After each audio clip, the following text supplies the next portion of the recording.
Hello दोस्तों, आप सभी लोग कैसे हैं? उम्मीद करते हैं कि आप सभी लोग स्वस्थ होंगे। चलिए आज हम बताएंगे साइन 15 अंश की वैल्यू कैसे निकालते हैं। देखिए एग्जाम में 100% ऐसा क्वेश्चन आएगा।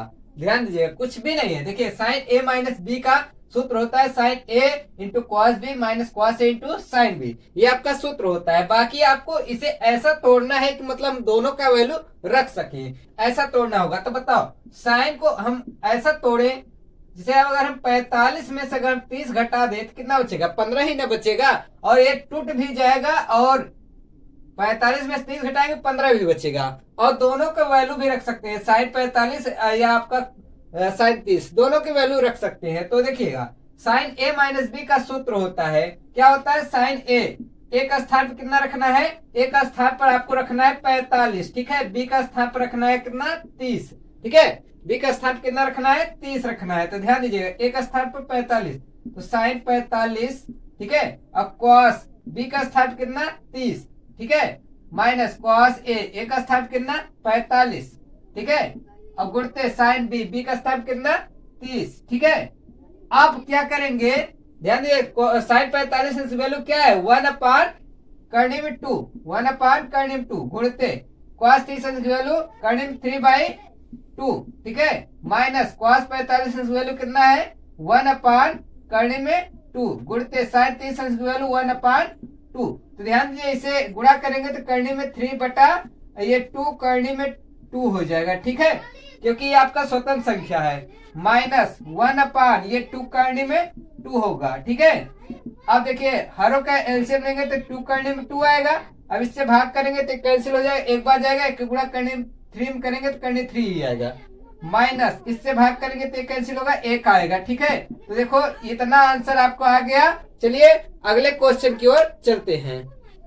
देखिए क्वेश्चन नंबर 2 लेके आए 10 15 अंश की वैल्यू निकालना है। देखिएगा 10 15 अंश की वैल्यू एकदम इजी तरीके से निकाल लेंगे। ध्यान दीजिए कुछ भी नहीं है। देखिएगा आपका सूत्र हमने लिखा है 10a minus B, 10a minus 10b बटा 1 प्लस 10a इंटू 10b। लेकिन इसे उसी फॉर्म जैसा बनाना भी पड़ेगा। ध्यान दीजिएगा ऐसा इसे तोड़े कि दोनों का मान रख सके, ठीक है। तो इसे ऐसा तोड़ेंगे कि आपका दोनों की वैल्यू रख सकते हैं 45 माइनस अगर हम 30 कर दे तो 15 आ जाएगा और दोनों की वैल्यू भी रख देंगे, ठीक है। तो देखिए ए का स्थान पर आपका कितना रहेगा? ए का स्थान पर 45 और बी का स्थान कितना रहेगा? 30, ठीक है। तो ए का स्थान पर आप क्या लिखेंगे? 45 लिखेंगे, ठीक है। माइनस 10 बी का स्थान पर क्या लिखेंगे? 30 लिखेंगे, ठीक है। अब बटा 1 प्लस 10 ए का स्थान पर कितना? 45, ठीक है। अब गुणते 10 बी का स्थान पर 30 लिखेंगे, ठीक है। अब ध्यान दीजिएगा कि भाई 10 45 वैल्यू कितना होता है? 1, सभी लोग जानते हो। माइनस 10 30 वैल्यू 1 अपान करने में 3 होता है, ठीक है। अब बटा पूरे का 1 प्लस 10 45 वैल्यू कितना? 1 गुणते 10 30 की वैल्यू 1 अपान करने में 3, ठीक है। अब एक बार बताओ इसका बटा 1 मान लोगे, इसका बटा 1 मान लोगे। जब इसे हल करोगे तो कितना आएगा? करनी में 3 एलसीएम आएगा इसका, 1 के भाग करनी में 3 देंगे, करनी 3 बार जाएगा। करनी 3 गुणा 1 में करेंगे तो करनी 3 आएगा, ठीक है। और करनी 3 से करनी 3 कैंसिल, 1 बार जाएगा, 1 के गुणा 1 में करेंगे तो 1 आएगा बटा, ठीक है। बटा ध्यान दीजिएगा अब इसका एलसीएम इसी प्रकार से लेंगे तो करनी 3 ही आएगा। अब 1 के भाग करनी 3 देंगे, करनी 3 बार जाएगा तो करनी 3 गुणा 1 में करेंगे करनी 3 आएगा। ऐसे प्लस करनी 3 से भाग करनी 3 में देंगे तो 1 बार जाएगा, 1 के गुणा 1 में करेंगे तो 1 ही आएगा, क्योंकि 1 1 कम 1 ही होगा, ये तो 1 ही रहेगा, ठीक है। अब देखिए ये से ये क्या होगा? कैंसिल हो जाएगा। तो बचा कितना? ध्यान दीजिएगा करनी 3 माइनस 1 बटा करनी 3 प्लस 1 बचा। ध्यान दीजिएगा यहां से हरों का प्रमेयीकरण हो जाएगा। जब हरों का प्रमेयीकरण करते हैं तो आप जानते हैं यहाँ प्लस है तो माइनस करके गुणा करते हैं, माइनस करके क्या कर देंगे? गुणा कर देंगे अंश और हर दोनों में, ठीक है। अच्छा एक बात जानते हैं, ये माइनस माइनस है तो आप होल स्क्वायर कर सकते हैं। करनी 3 माइनस 1 का होल स्क्वायर।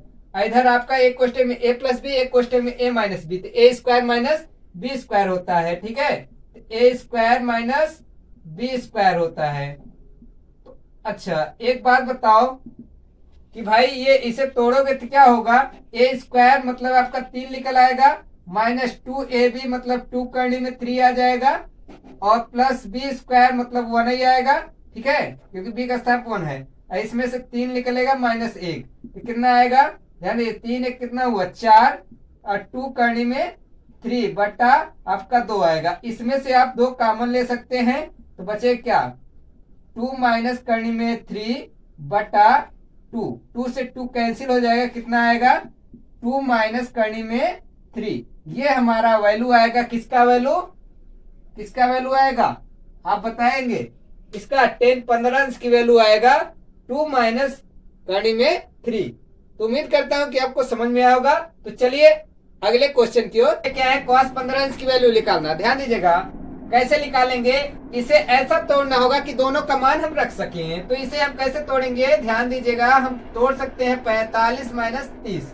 ठीक है, ऐसा तोड़े कितना आ गया। अब देखो घटाएंगे 45 में 30 तो 15 ही ना बचेगा। और ए का स्थान पे कितना रखेंगे 45 और बी का स्थान पे कितना रखेंगे 30। और किसका cos a माइनस बी का सूत्र लगेगा। a माइनस बी का हमने सूत्र ऑलरेडी लिख दिया है।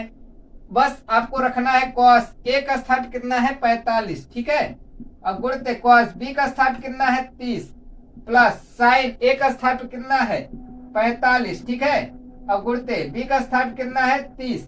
अब वैल्यू रख दीजिए जैसा कि हमने वैल्यू भी लिख रखा है। cos 45 वैल्यू कितना है 1 अपान करने में 2। ठीक है, और cos 30 अंश की वैल्यू करने में 3 अपान 2 है। ठीक है, अब प्लस sin 45 अंश की वैल्यू 1 अपान करने में 2। ठीक है, और sin 30 अंश की वैल्यू कितना है 1 अपान 2। तो ध्यान दीजिए कुछ भी नहीं है। देखिए करनी 3 का गुणा 1 में करेंगे करनी 3 ही आएगा। ये गुणा होगा स्वतंत्र संख्या, कहता है मैं साथ में लग जाऊंगा, गुणा नहीं होगा अंदर। ठीक है, ये करनी 2 लगा रहेगा, इसीलिए इधर 1 बट्टा ये भी आपका वही चीज होगा। ठीक है, अब देखिए हर बराबर है तो अंश आपका क्या होगा, ध्यान दीजिए 2 करनी में 2। ठीक है, अब इससे भाग करेंगे कैंसिल हो जाएगा, एक बार जाएगा, एक के गुणा इसमें करेंगे तो आपका करनी 3 ही आएगा। ऐसे ही ये भी आपका कैंसिल हो जाएगा, एक ही रहेगा। ठीक है, तो इतना आपका आंसर आ जाए किसका cos 15 अंश की वैल्यू कितना आएगा, इतना आएगा। तो उम्मीद करता हूं कि आपको समझ में आएगा। तो प्लीज एक सब्सक्राइब करके आप सभी लोग सपोर्ट करिएगा।